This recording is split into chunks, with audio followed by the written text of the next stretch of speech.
Hello students, you are most welcome in BIMT YouTube classes and your subject is BRM Business Research Methods and today's topic is types of sampling. आज जो हम topic discussion करेंगे वो types of sampling के बारे में discussion करेंगे। इससे पहले जो लेक्चर था हमने उसमें डिस्कशन किया था कि भाई आपकी सैम्पलिंग क्या होती है, ठीक है। इसके अलावा what are the good characteristics of a sampling, हमने सैंपल के बारे में पढ़ा था, सैंपल साइज के बारे में डिस्कशन किया था और सैंपल फ्रेम के बारे में, ठीक है।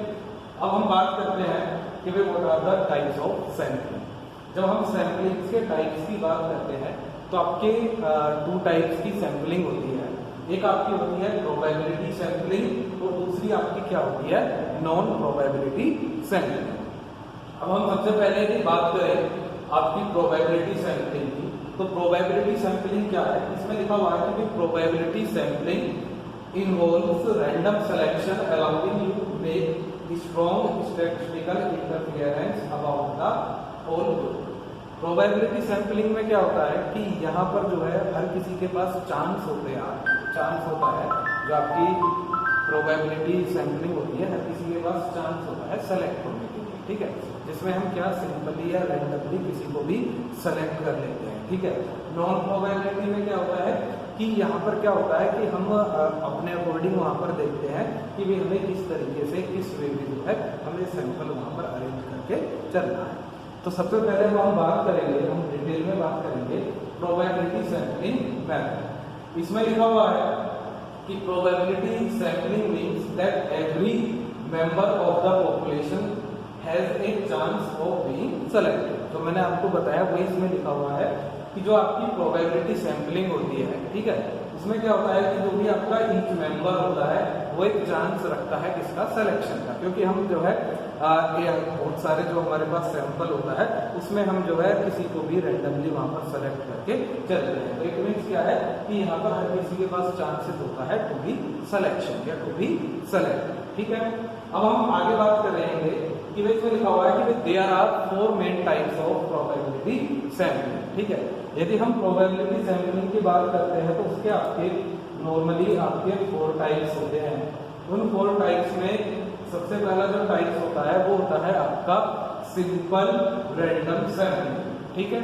सिंपल रैंडम सैम्पलिंग क्या है कि एक काफी ओल्डेस्ट मेथड है आपका सैम्पलिंग का, जिसमें हम क्या करते हैं कि in simple random sampling every member of the population has an equal chance to be selected. Your sampling frame should include the whole population. यहाँ पर क्या होता है कि जितने भी टोटली हमारे पास पॉपुलेशन होती है जिसमें से हमें क्या करना है, जिसमें से हमें जो सैंपल होता है उसे सेलेक्ट करना है। तो हम वहाँ पर सिंपली रैंडमली की क्लास में 40 या 60 स्टूडेंट बैठे हैं, हमें उनमें से क्या रैंडमली के लिए 5 को सिलेक्ट करना है। तो हम इस तरीके से रैंडमली कर सकते हैं 1 2 3 4 5। वहाँ पर हम इफेक्ट बट कुछ नहीं देखेंगे, हम उन्हें सिंपली क्या करेंगे, हम उन्हें वहाँ पर सिंपली रैंडमली उनका वहाँ पर सिलेक्शन करके चलेंगे। That is called your simple random sampling. अब इसके बाद नेक्स्ट जो आपका आता है वो आता है आपका सिस्टमैटिक सैम्पलिंग।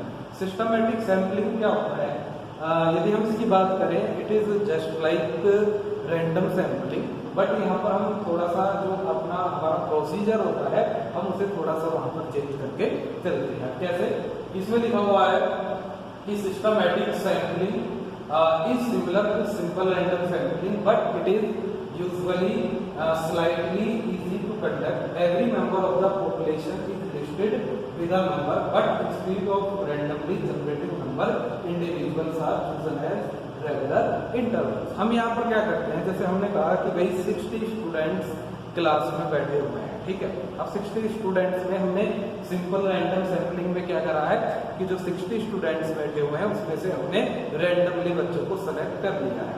यहाँ पर क्या करते हैं, हम उनका एक इंटरवल बना देते हैं, क्लास इंटरवल बना देते हैं। उसमें हम क्या करते हैं कि भाई 1 से 10, 10 से 20, ठीक है, 20 से 30, 30 से 40, 40 से 50 और 50 से 60। तो जैसे 1 और 10 है तो हमें 1 से 10 के बीच में हमें कोई एक या दो सेलेक्ट करने हैं। तो जैसे हमने नंबर 4 सेलेक्ट कर लिया और नंबर हमने 7 सेलेक्ट कर लिया।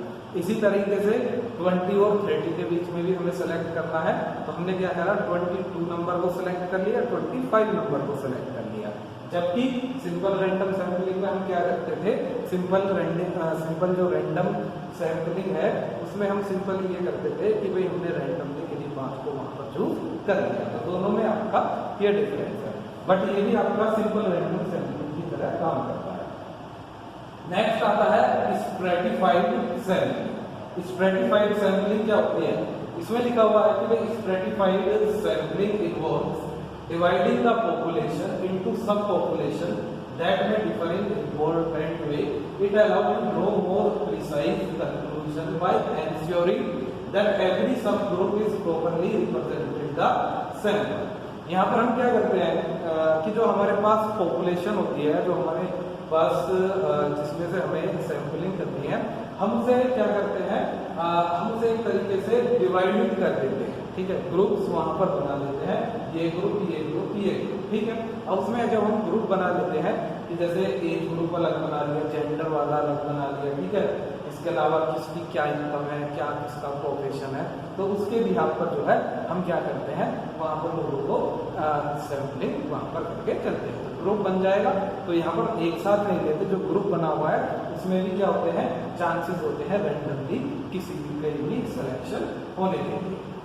आगे है जैसे इसका मैंने एग्जांपल लिखा है, सिंपल लिखा है कि कंपनी है 800 female employees and 200 male employees. कोई भी कंपनी है, ठीक है, उसमें 800 आपके फीमेल एम्प्लॉइज है और 200 आपकी मेल एम्प्लॉइज है। तो हमने यहाँ पर क्या करा, 2 सब ग्रुप बना लिए अपने पॉपुलेशन के। अब हम उसके बिहाफ पर वहां पर जो हमारा सैंपल होगा उसे वहां पर हम सेलेक्ट करके चलेंगे।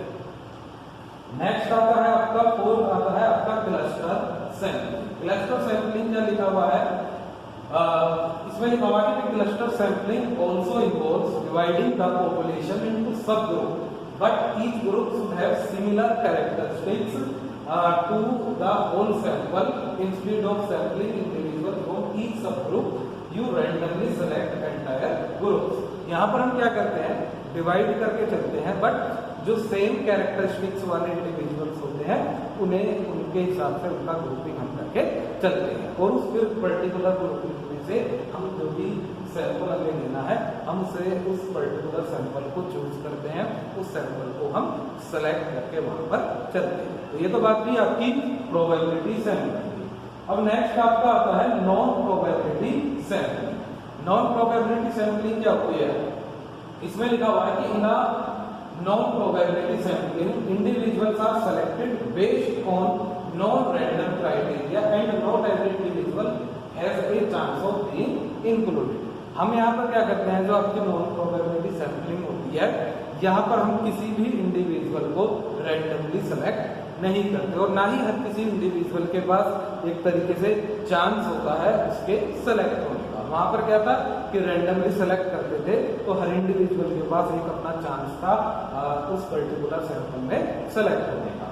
अब यदि हम इसकी बात करें नॉन प्रोबेबिलिटी सैंपलिंग की, तो इसके भी आपके 4 टाइप्स होते हैं नॉन प्रोबेबिलिटी सैंपलिंग के, जिसमें सबसे पहला आपका क्या है, कन्वीनियंस सैंपलिंग।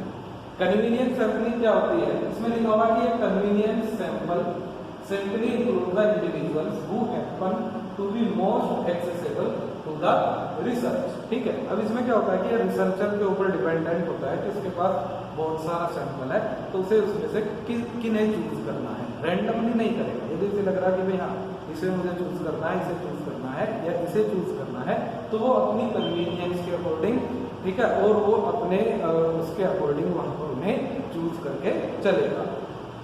अब इसके बाद नेक्स्ट जो आता है वो आता है आपका voluntary response sampling. Voluntary response sampling क्या होता है, इसमें लिखा है similar to a convenience sample, a voluntary response simply is mainly based on easy of access instead to research choosing participant and directly contacted them people जो voluntary themselves। यहाँ पर क्या करेगा रिसर्चर जो है कि यदि वो कोई भी सर्वे कर रहा है या कोई भी स्टडी कर रहा है, तो वो उन लोगों को सेलेक्ट करेगा जो कि वहाँ पर वॉलेंटरी इंटरेस्टेड हो उन पर्टिकुलर क्वेश्चंस के आंसर देने के लिए, या उनके अपने वॉलेंटरी वो उस चीज के अंदर वहाँ पर सेलेक्ट हो रहे हैं, ठीक है। इसके अलावा नेक्स्ट आता है परपोजिंग सैंपलिंग। परपोजिंग सैंपलिंग क्या होती है?